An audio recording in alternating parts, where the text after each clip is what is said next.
Riley, thanks for joining me today. You're really passionate about this topic of appropriate modifications, and even this idea, really, what's more important, modifications or training? What do you see when you go to the range that frustrates you when it comes to modifications? Right. Yeah, many of the frustrations I have at the range are students that show up with compensators, ported barrels, fancy triggers that don't necessarily make them a better defensive shooter.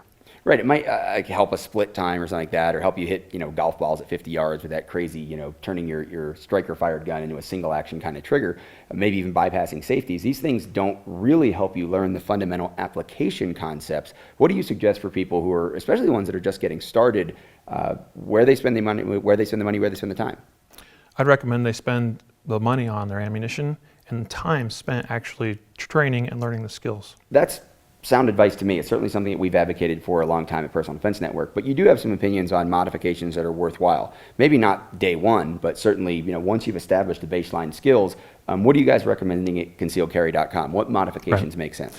Yeah, I think modifications that make sense are things that make handling and using that gun a little bit easier. For instance, you get a lot more positive extraction of magazine if you have maybe an extended magazine release. Or it's a little bit easier to get that slide locked back with an extended slide stop. Definitely one thing that makes a lot of sense, because most defensive encounters occur at less than ideal conditions as far as lighting is concerned. A weapon mounted light is a great tool to have.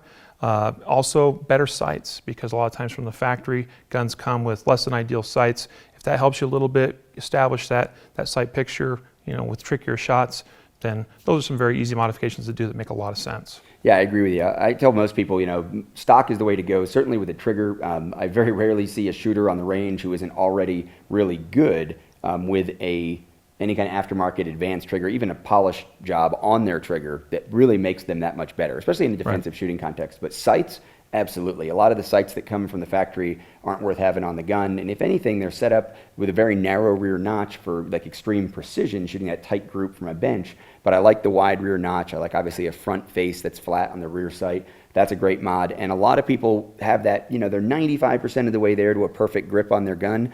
And when they put the extended magazine release on, it's that much easier for them to drop that mag without worrying about it, more reliably, as long as it's not so big that it pops out when you put it in the holster. So I definitely agree with you on those 2 points. The underlying thing here is that your gear is not going to save you if you don't have the skills, right? It's that software versus hardware thing. Absolutely. So spend more time on the ammunition and the training as opposed to wasting money on the gun.